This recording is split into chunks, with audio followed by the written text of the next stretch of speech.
Hay una pregunta que los estudiosos de la mitología japonesa llevan siglos sin poder responder del todo. ¿Dónde termina el dios y dónde empieza el monstruo? En la mitología griega, la línea es clara. Los dioses son hermosos, perfectos, de proporciones ideales. Los monstruos son lo contrario. En la mitología nórdica, la separación también existe. Los dioses en Asgard, los monstruos fuera. En Japón, esa línea no existe. Los 6 dioses que vamos a ver hoy no son dioses que a veces se comporten como monstruos. Son dioses cuya forma, cuyo poder y cuya historia hacen que la distinción entre lo divino y lo aterrador sea completamente irrelevante. Los japoneses no construyeron un panteón de seres perfectos que gobernaban desde arriba.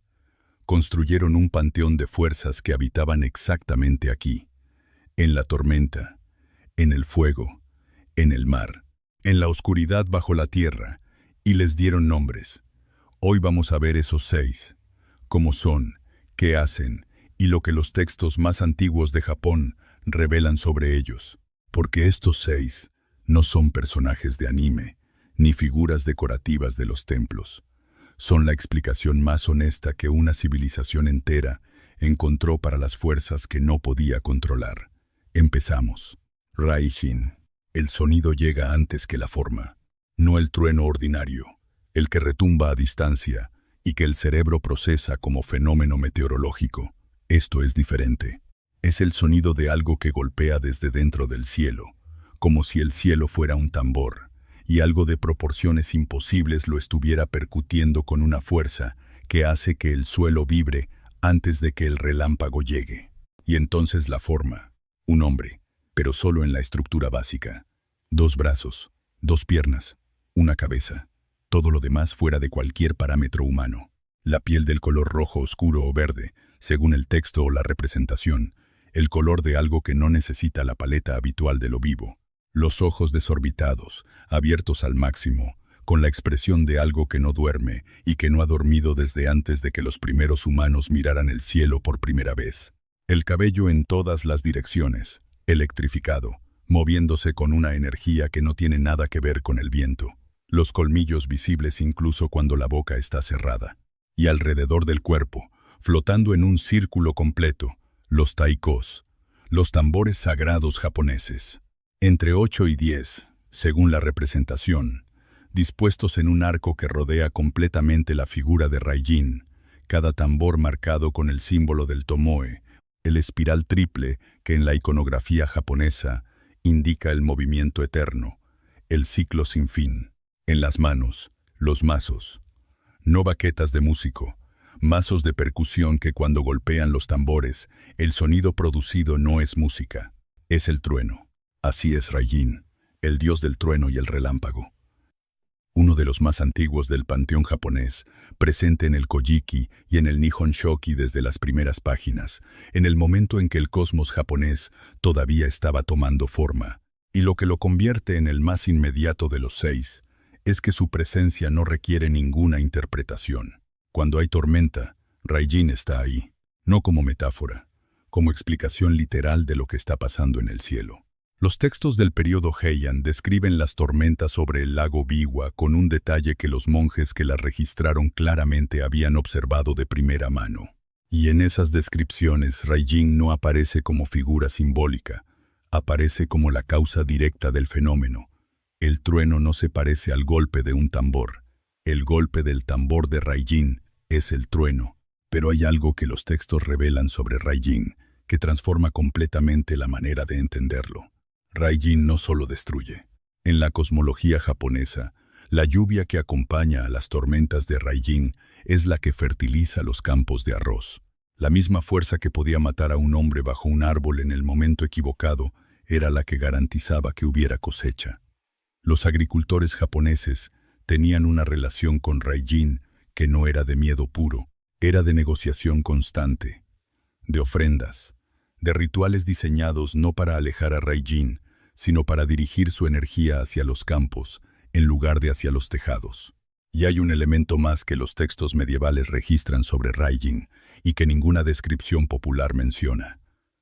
Raijin tiene un apetito específico, Los textos dicen que Raijin desciende durante las tormentas a comer ombligos. Los padres japoneses decían a sus hijos que se taparan el vientre cuando había tormenta. No era superstición sin lógica. Era la manera en que durante generaciones se enseñó a los niños a no quedarse al descubierto bajo la lluvia y el rayo. El miedo tenía forma. La forma tenía nombre. El nombre protegía. Fujin. Donde Raijin golpea, Fujin empuja. La tormenta japonesa nunca llegó sola. En el arte que los representa, Raijin y Fujin siempre aparecen juntos, uno al lado del otro, en las puertas de los templos budistas, en los biombos, en las representaciones de las grandes tormentas que en la historia japonesa cambiaron el curso de los hechos. Son el par más representado de toda la iconografía del Japón antiguo, y sin embargo son completamente diferentes en su naturaleza. Fujin no golpea, Fujin suelta.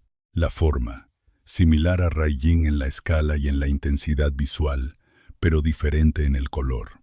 Verde, del verde oscuro del océano profundo en los días de tormenta, o del verde del cielo cuando una tifón se aproxima y la atmósfera cambia antes de que el viento llegue. Los ojos del mismo tamaño desproporcionado, la misma expresión de algo que opera en una escala que hace que la percepción humana sea insuficiente. El cabello igualmente electrificado, igualmente imposible. Y en las manos, el fukuro, la bolsa del viento. Una bolsa enorme, del tipo de las bolsas de transporte del período Heian, pero magnificada a proporciones divinas, cerrada con una cuerda que Fujin sostiene sobre la cabeza con los dos brazos extendidos hacia arriba. Dentro de esa bolsa están todos los vientos. Todos. El viento del norte que trae el frío del continente asiático.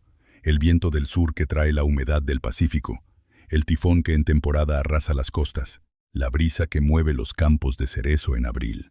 Todo está dentro mientras la bolsa está cerrada. Cuando Fujin la abre, el mundo respira. Así es Fujin, el dios del viento. Y lo que lo convierte en el más filosófico de los dos dioses de la tormenta es que su poder no está en lo que hace, sino en lo que decide no hacer. Mientras la bolsa está cerrada, el mundo está en calma. Fujin controla el viento no soltándolo sino conteniéndolo. El poder más grande no es la capacidad de desatar la tormenta. Es la decisión de cuándo no hacerlo. Fujin controla el viento. Pero hay algo que los textos revelan sobre Fujin, que ningún análisis superficial menciona. En el Kojiki, Fujin aparece como una de las deidades que Izanagi, el dios creador, genera en el momento de la purificación, después de escapar del inframundo, lo que significa que Fujin no fue creado para gobernar el viento. Fujin emergió del proceso de limpieza de alguien que acababa de escapar de la muerte. El viento nació de la necesidad urgente de respirar de quien acababa de estar donde el aire no llega. Y hay un detalle histórico sobre Fujin y Raijin que los textos medievales japoneses registran con una precisión que todavía hoy se enseña en las escuelas. En 1274 y en 1281, la flota mongola de Kublai Khan intentó invadir Japón en 2 ocasiones. En ambas, tormentas de una violencia sin precedente destruyeron las flotas invasoras antes de que pudieran desembarcar. Los japoneses llamaron a esas tormentas kamikaze, viento divino, y la tradición atribuyó esas tormentas específicamente a Fujin y a Raijin, que habían decidido abrir la bolsa en el momento exacto en que Japón las necesitaba. La historia reconoce esas tormentas como fenómenos meteorológicos documentados. La mitología japonesa ya tenía el nombre del responsable, Susanoo. El problema con Susanoo es que no cabe en ninguna categoría. No es el dios bueno, no es el dios malo, no es el héroe ni el villano. Es algo que la mitología japonesa construyó con una honestidad que pocas tradiciones se permiten. Un dios que puede hacer todo lo que hace un monstruo, y que puede hacer todo lo que hace un héroe, a veces en el mismo día. La forma, majestuosa en el sentido más físico del término, grande, de una presencia que los textos del Kojiki describen sin recurrir a ningún animal ni a ninguna forma no humana. Susanoo tiene aspecto de Dios en el sentido griego del término, de ser de proporciones perfectas y poder visible. Pero en los ojos hay algo que ninguna descripción de Dios olímpico incluye: furia. No la furia controlada de quien ha elegido estar enfadado, la furia de quien lleva tanto tiempo en ese estado que ya no recuerda cómo es no estarlo. Susanoo es el dios de las tormentas y del mar, hermano de Amaterasu, la diosa del sol, y de Tsukuyomi, el dios de la luna, hijo de Izanagi. Y desde el momento en que aparece en los textos, su historia es la de alguien que no encaja en ningún lugar del cosmos que se supone que debería habitar. Izanagi le dio el dominio del mar, y Susanoo lloró con una violencia que los textos describen como la causa de las tormentas, las inundaciones y los terremotos. Lloró porque no quería el mar, quería ir al reino de su madre, Izanami, que estaba en el inframundo. Un dios que recibe el poder sobre el océano, y llora porque quería a su madre. Pero hay algo que los textos revelan sobre Susanoo que transforma completamente lo que representa. Fue expulsado del cielo, no por ser malvado, por ser inconveniente, por su llanto y su comportamiento impulsivo que destruía cultivos y montañas. Amaterasu, su hermana, se encerró en una cueva de vergüenza y el mundo quedó sin luz. Los dioses organizaron una celebración ruidosa para que la curiosidad de Amaterasu la sacara. Y cuando salió, expulsaron a Susanoo del reino celestial, sin hogar en el cielo, sin querer el mar, sin poder ir al inframundo. Susanoo llegó a la tierra, solo, y fue en la tierra donde encontró lo que ningún reino divino le había dado. Un propósito. Mató a Yamata no Orochi, la serpiente de 8 cabezas, salvó a Kushinada Hime, encontró la espada sagrada Kusanagi en el interior de la serpiente y la entregó a su hermana como ofrenda de reconciliación. El dios que había destruido montañas con su llanto se convirtió en el que limpió la tierra del monstruo más grande de la mitología japonesa. No porque cambiara su naturaleza, sino porque encontró el lugar donde esa naturaleza era exactamente lo que se necesitaba. El dios que no cabía en ningún reino divino era el único que podía hacer lo que ningún dios del cielo habría podido hacer. Kagutsuchi, este dios, mató a su madre al nacer. No como metáfora, no como figura literaria. En el Kojiki, el texto más antiguo de la historia japonesa, está escrito con la claridad de alguien que quiere que quede absolutamente documentado. Kagutsuchi, el dios del fuego, quemó a Izanami, su madre, en el momento del parto. Las quemaduras fueron tan graves que Izanami murió, y con su muerte comenzó la era de la muerte en el mundo japonés. Antes de Kagutsuchi, nadie había muerto todavía. El fuego fue la primera muerte. La forma. Kagutsuchi no tiene un cuerpo estable en las representaciones, porque el fuego no tiene cuerpo estable. Las imágenes que los textos sugieren y que el arte japonés ha interpretado durante siglos muestran una figura humanoide envuelta en llamas que no son externas al cuerpo, sino que son el cuerpo. No hay piel debajo del fuego. El fuego es lo que hay. Los ojos, cuando se pueden distinguir, del blanco amarillento del núcleo de las llamas más calientes. La forma cambia con el movimiento, con el viento, con lo que hay cerca que pueda arder. Así es Kagutsuchi, el dios del fuego, y lo que lo convierte en el más trágico de los 6 es que nunca eligió lo que era. Nació siendo fuego, no porque quisiera, porque eso era lo que era. Y lo primero que hizo al existir fue destruir lo que más amaba su padre. Izanagi, al ver a Izanami muerta, tomó su espada y mató a Kagutsuchi. Lo cortó en pedazos, y de cada pedazo del cuerpo del dios del fuego emergieron nuevas deidades. 8 dioses del fuego y la montaña nacieron de los fragmentos de Kagutsuchi. Pero hay algo que los textos revelan sobre Kagutsuchi que ninguna descripción popular recoge. Los herreros japoneses, los que trabajaban el metal, los que necesitaban el fuego más preciso y más controlado, veneraban a Kagutsuchi como protector, no a pesar de que fuera destructivo. Precisamente por eso, porque el fuego que no se controla destruye, y el fuego que se respeta y se conoce crea. Los templos de Kagutsuchi, el más importante en el monte Atago en Kioto, eran lugares de peregrinación específicamente para la protección contra los incendios. Los mismos que lo temían iban a pedirle que no llegara. Y hay un detalle más que transforma la historia de Kagutsuchi en algo que va más allá del mito. Japón es uno de los países con mayor actividad volcánica del mundo. El archipiélago entero está construido sobre el encuentro de 4 placas tectónicas.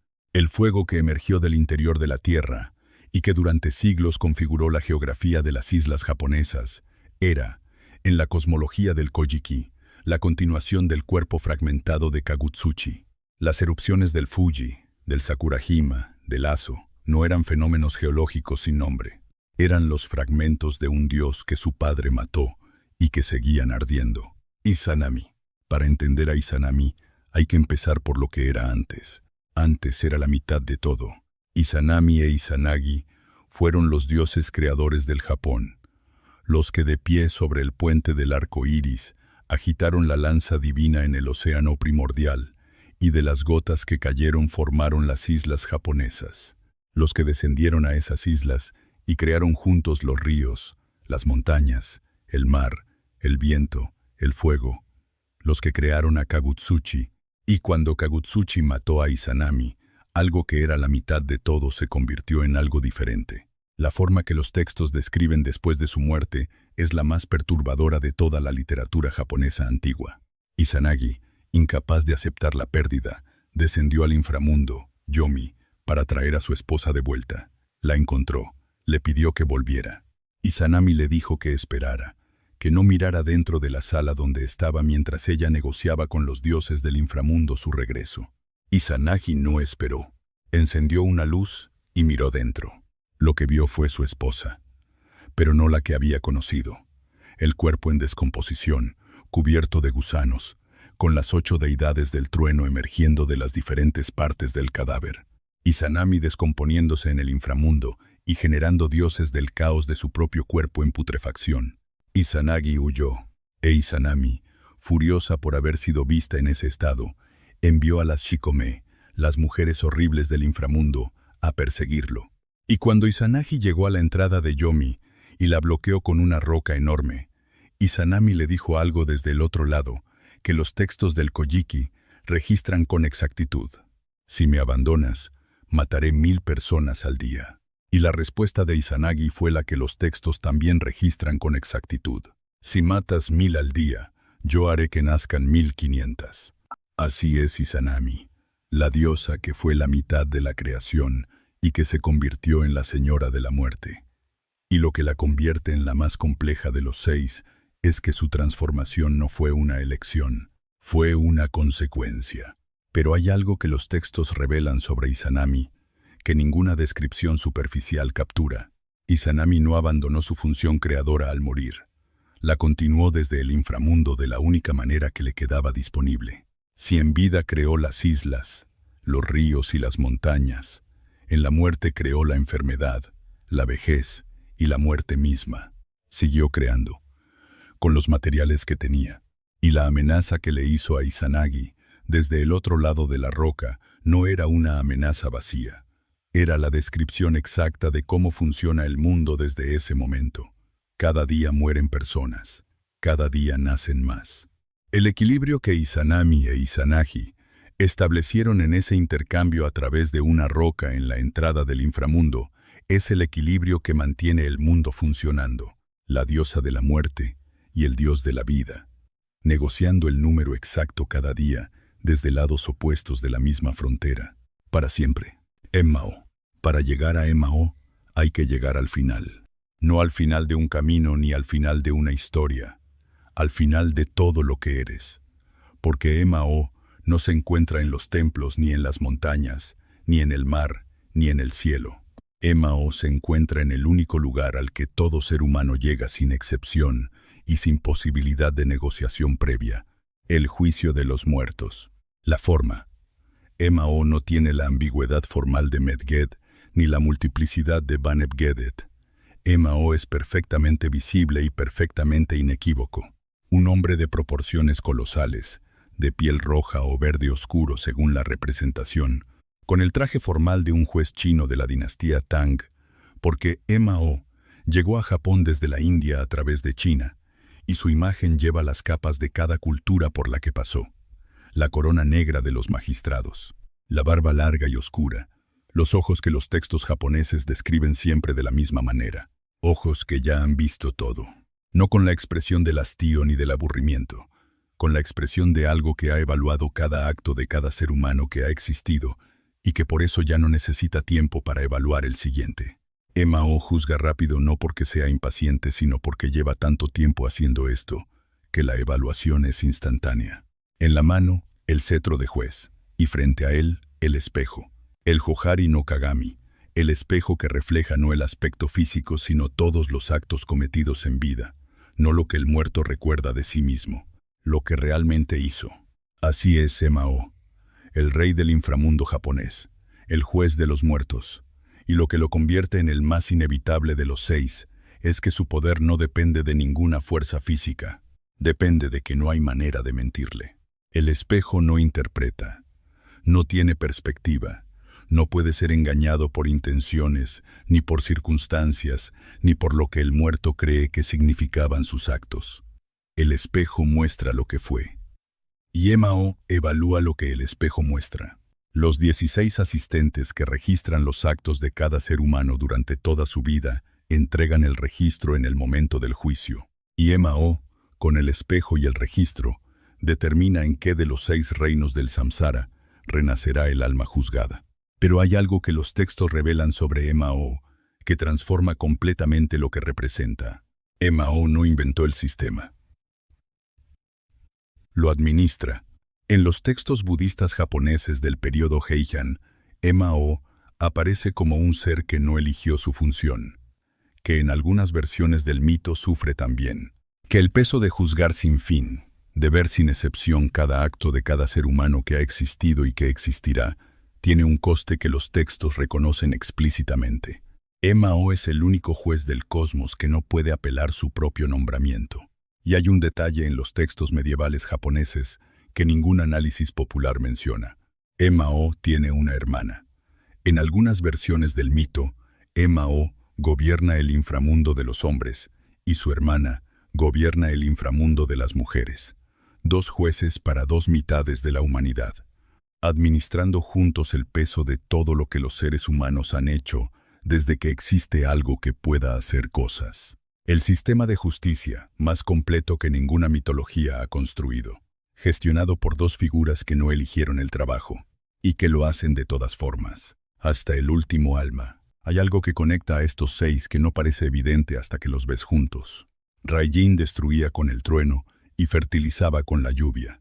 La misma fuerza que mataba garantizaba la cosecha. Los japoneses no eligieron temer solo una mitad, aprendieron a negociar con las 2. Fujin contenía todos los vientos en una bolsa, y su poder más grande no era soltarlos, sino decidir cuándo no hacerlo. Susanoo no cabía en ningún reino divino, y fue exactamente eso lo que lo convirtió en el único capaz de hacer lo que ningún dios del cielo habría podido. Kagutsuchi mató a su madre al nacer sin elegirlo, y los japoneses lo veneraron precisamente por eso, porque el fuego que se respeta crea, y el fuego que se ignora destruye. Izanami siguió creando desde el inframundo con los únicos materiales que le quedaban, y estableció con su antiguo esposo el equilibrio exacto entre la muerte y el nacimiento que mantiene el mundo funcionando. Y Emao administra sin descanso el sistema de justicia más completo que ninguna mitología ha construido, sin haberlo elegido, sin poder renunciar a él. La mitología japonesa no construyó estos 6 como advertencias. Los construyó como explicaciones.